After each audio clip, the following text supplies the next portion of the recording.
کتاب 7 قدیم عشق، رائٹر شاہدہ لطیف، پیشکش میر کارواں۔ تاریخی رومانی کہانیوں سے 7 دلچسپ کہانیوں کا انتخاب جن کی بدولت ملکوں اور سلطنتوں کے جغرافیے تبدیل ہو گئے۔ نمبر 1 بنت عتبہ، نمبر 2 ملکہ خیزراں، نمبر 3 ام سلمہ، نمبر 4 شہزادی فلپائن، نمبر 5 سلطنت بیگم، نمبر 6 شہزادی ارمانوس، نمبر 7 ملکوتی۔ آج ہم نے آپ کے لیے جس کہانی کا انتخاب کیا ہے وہ ہے شہزادی فلپائن۔ شہزادی فلپائن ایک تعارف۔ سرزمین افریقہ ایک ایسی سرزمین جو صدیوں سے اپنے اندر حیرت انگیز خزانے چھپائے دنیا کو آج بھی محو حیرت کرتی ہے۔ ایک ایسی سرزمین جو مختلف تہذیبوں اور مذہبوں کو ہر آنے والے دور کے لیے اپنے اندر سمیٹنے کی لازوال قوت رکھتی ہے، اور جس سرزمین پر فرعین مصر کے علاوہ بریروں، فاطمیوں، رومی حکمرانوں، اسپینی شاہ سواروں کی لاکھوں رومانوی تاریخی داستانیں چھپی ہوئی ہیں، جن میں سب سے زیادہ مشہور رومانوی اور تاریخی داستان ملکہ کلیوپاترا، حسن مصر، حسن افریقہ کی داستان ہے، جس نے صدیوں تک لوگوں کو اپنی رنگین مزاجی خاصیتوں سے حسن کے لازوال خزانے کی خوبصورت اداؤں میں محو کیے رکھا۔ اسی طرح بعد کے زمانے میں جب مسلمانوں نے خلیفہ دوم کے عہد میں براعظم افریقہ کی جانب تیزی سے یورش کی تو اس وقت تک ان کا سامنا کئی غیر ملکی قابض حکمرانوں سے بھی پڑا، اور جس سے تاریخ کے اندر کئی انقلابی تخیر و تبدل آئے اور ساتھ ہی کئی رومانوی داستانوں میں بھی اضافہ ہوا۔ خلیفہ دوم کے بعد جیسے جیسے اسلامی سلطنت کا دائرہ فتوحات وسیع ہوتا گیا، ویسے ویسے مسلمان سپہ سالار اور سالاروں کے عجیب و غریب واقعات سے تاریخ رقم ہوتی رہی۔ خلیفہ سوم حضرت عثمان غنی رضی اللہ عنہ کے دور حکومت میں جب مسلمان فاتحین نے شمالی افریقہ کے بہت وسیع تر حکمران تیونس شاہ جرجیر کے علاقوں میں یورش کی تو اس نے رومی، اسپینی اور افریقی بربر فوجوں کے ساتھ مسلمانوں کی سیلاب بے پناہ کو روکنے کی بھرپور کوشش کی۔ جب اس کو اپنی شکست کے آثار نظر آنے لگے تو اس نے آخری حربے کے طور پر ملکہ کلیوپاترا کے حسن ثانی کے مرکہ اور ولی عہد سلطنت شہزادی فلپائن کو بھی داؤ پر لگا دیا اور اعلان کر دیا کہ شہزادی اس شخص کی بیوی بنے گی جو مسلمان سپہ سالار ابن ابی سرحہ رضی اللہ عنہ کا سر کاٹ کر بادشاہ کی خدمت میں پیش کرے گا۔ نیز اس کو آدھی سلطنت میں انعام میں دینے کا اعلان کیا گیا۔ اس روشنی میں مسلمانوں کے لیے اپنے سپہ سالار کی حفاظت کرنا از حد مشکل ہو گیا اور وہ بڑی مشکل سے صورتحال سے نکل پائے۔ دوسری جانب شہزادی فلپائن جو حسن کا ایک ایسا مرکہ تھی کہ اس کی طرف آنکھ اٹھا کر اس کا دیدار کرنا از حد مشکل تھا، نیز وہ روب و جلال اور آداب فن جنگ سے بھی بخوبی واقف تھی۔ کسی کو بھی اس کی موز اور جوانی، دل فریبی حسن اور غرور و طاقت و دلیری کے سامنے ٹھہرنے کی ہمت نہ پڑتی تھی۔ ایسی شہزادی جس کے حسن اور خوبصورتی کا چرچا سارے افریقہ اور سارے یورپ میں مشہور تھا، اور جو بہادری کا لازوال نمونہ بھی تھا، اور جس کے سامنے بڑے بڑے دلیروں کی دلیری ہوا کے جھونکے کی طرح خاک بسر ہو جاتی تھی، وہی شہزادی مسلمان نائب سپہ سالار ابن زبیر رضی اللہ عنہ کے حسن، روب، دبدبے، بہادری اور جانثاری کے ساتھ ساتھ ان کی دل فریب نظروں کا ایسا شکار بنتی ہے کہ بالآخر وہ خود ہی اپنے باپ کو مجبور کر دیتی ہے کہ وہ شکست کھا جائے لیکن اس کے دل بھر پر کوئی آنچ نہ آنے پائے۔ شہزادی فلپائن۔ روپال نے بھری محفل میں شہزادی کا ہاتھ پکڑ لیا، ہر شخص حیران اور ہر چہرہ سوالیہ نشان بن گیا۔ یہ شہزادی کی کھلی توہین تھی۔ اتنی جرت تو اب تک آرنلڈ بھی نہ کر سکا تھا، جس کے متعلق عوام کا خیال تھا کہ شہزادی اس پر مہربان ہے۔ روپال آرنلڈ کے بعد تیونس کا سب سے بہادر نوجوان تھا۔ صحرائی جنگوں میں اس نے کافی شہرت حاصل کر لی تھی، لیکن شہزادی تو باہر صورت شہزادی تھی، بغیر اجازت تو کوئی شہزادی کے قریب تک بھی نہ پھٹک سکتا تھا۔ شہزادی کا ہاتھ اب تک روپال کے ہاتھ میں تھا، اور اس کے چہرے پر کئی رنگ آئے اور گئے، کئی تاثرات ابھرے اور مٹے۔ وہ خود بھی پریشان تھی کہ یہ کیا ہوا، تمام نظریں اسی پر مرکوز تھیں۔ محفل کا رنگ ہی بگڑ گیا تھا۔ سازوں کی جھنکار ٹوٹ گئی تھی اور ساغر و مینا کی گردش رک کر رہ گئی تھی، لیکن حیرت اور استعجاب کے یہ لمحے زیادہ طول نہ کھینچ سکے۔ نظریں جو اب تک شہزادی کے چہرے کا حالہ کیے ہوئے تھی ان میں حرکت ہوئی۔ کچھ حاضرین نے گردن گھما کر شاہ جرجیر کو دیکھا اور کچھ نظریں آرنلڈ کی طرف اٹھیں۔ آرنلڈ رومی لشکر کا سب سے طاقتور، جانباز اور مشہور سردار تھا۔ گھٹیلا بدن، دراز قامت، چہرے کے سرخ و سفید رنگ میں چمکتی ہوئی آنکھیں جو نیلی تھیں اور بے وفائی کا مظہر بھی تھیں۔ تیونس کی کتنی ہی کمواریاں ان کی گہرائیوں میں غوطے کھا چکی تھیں۔ آرنلڈ جھومتا ہوا اٹھا، ہاتھ میں دبا ہوا ساغر مٹھی ہی میں چرمرا کر ٹوٹ چکا تھا۔ شراب میں اس کا خون شامل ہو کر سنگی فرش پر ایک لکیر بن گیا۔ روپال نے بھی شہزادی کا ہاتھ چھوڑ دیا تھا۔ اس کی اور آرنلڈ کی نظریں ملیں اور اس کے ساتھ ہی دو تلواریں بے نیام ہو کر ایک دوسرے سے ٹکرائیں۔ ہر شخص دم بہود اور سناٹے میں تھا۔ قبل اس کے کہ ساکت سازوں سے کوئی نغمہ ابھرے، ایک آواز بلند ہوئی، خبردار، یہ میدان جنگ نہیں، محفل نشاط ہے۔ یہ آواز شاہ جرجیر کی تھی۔ جرجیر ریاست تیونس کا عیسائی گورنر تھا، لیکن اپنے بے پناہ اختیارات کی وجہ سے شاہ تیونس کہلاتا تھا۔ اپنا حکم، اپنا قانون اور اپنی فوج۔ مشرقی سلطنت روما کا وہ برائے نام باج گزار تھا۔ شاہ ایک اونچی جگہ پر اپنی چاندی کی محسوس چوکی پر بیٹھا ساغر و مینا سے شغل کر رہا تھا کہ تلواروں کی جھنکار نے اسے چونکا دیا۔ اسے ساتھ بیٹھے ہوئے اپنی سپہ سالار فلپ پر ایک معنی خیز نظر ڈالی اور پھر اٹھ کر آرنلڈ اور فلپ کے پاس آیا۔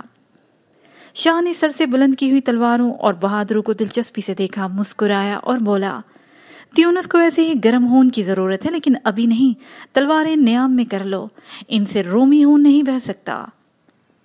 انہیں ظالم مسلمانوں کا خون پینے کے لیے محفوظ رکھو۔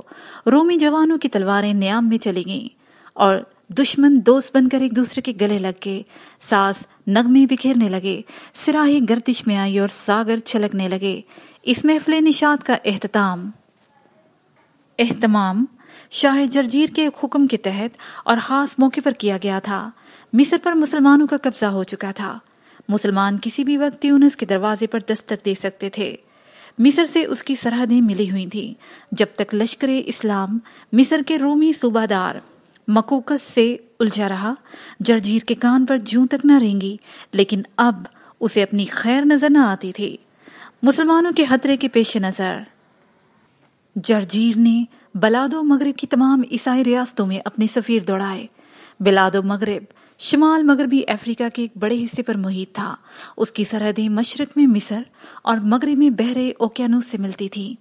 طرابلس، تیونس، الجزائر اور فارس اس خطے کی خاص ریاستیں تھیں۔ جرجیر اپنی تگودود میں کافی کامیاب ہوا۔ ہر ریاست نے فوجی دستے روانہ کیے۔ شاہ جرجیر کا لشکر اس وقت 1,20,000 تک پہنچ چکا تھا۔ لشکر کسی وقت بھی کوچ کر سکتا تھا۔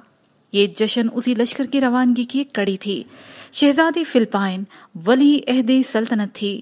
قدرت نے اسے حسن صورت کے ساتھ ساتھ تدبر اور شجاعت سے بھی نوازا تھا، لیکن وہ اتنی ہی مغرور بھی تھی۔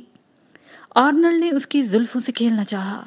روپال نے اپنی بہادری کے سہارے شہزادی کی قربت کی آرزو کی، لیکن فلپائن نے ہمیشہ فاصلہ برقرار رکھا اور دونوں میں سے کسی کو بھی قریب نہ آنے دیا۔ یہ پہلا موقع تھا کہ روپال نے اس کا ہاتھ پکڑ کر اس کے پندار کو ٹھیس پہنچائی۔ یہ اس کی اور اس کے حسن بیگانہ کی توہین تھی۔ کوئی اور محفل ہوتی تو شہزادی قیامت برپا کر دیتی، لیکن اس محفل میں آنے سے پہلے شاہ جرجیر نے اسے خاص ہدایات دی تھیں۔ صبر و تحمل، خوش خلقی اور خوش مزاجی کے اظہار پر مجبور کیا تھا۔ اس نے شہزادی کے بارے میں ایک خاص فیصلہ کیا تھا۔ فیصلہ کیا تھا اس کی خبر کسی کو نہ تھی۔ محفل نشاط آہستہ آہستہ شباب کی طرف بڑھ رہی تھی۔ شہزادی دل برداشتہ ہو کر حال کے برابر ایک کمرے میں جا بیٹھی تھی، لیکن حال کی ہر دو شیزہ شہزادی بنی ہوئی تھی۔ ساز و آواز اب رقص میں شامل ہو گیا تھا۔ جوانیاں ناچ رہی تھیں، دو شیزگی اچھل رہی تھی، جسم کے تمام اعضاء ایک ساتھ متحرک تھے۔ جوڑے جوڑے، نوحیز اور جوان جوڑے، سانسوں کا زیر و بم چہرے جلسائے دے رہا تھا، بدن تپ رہے تھے اور یہ تپش آنکھوں سے ابلی پڑی تھی۔ کبھی دن کبھی رات کا منظر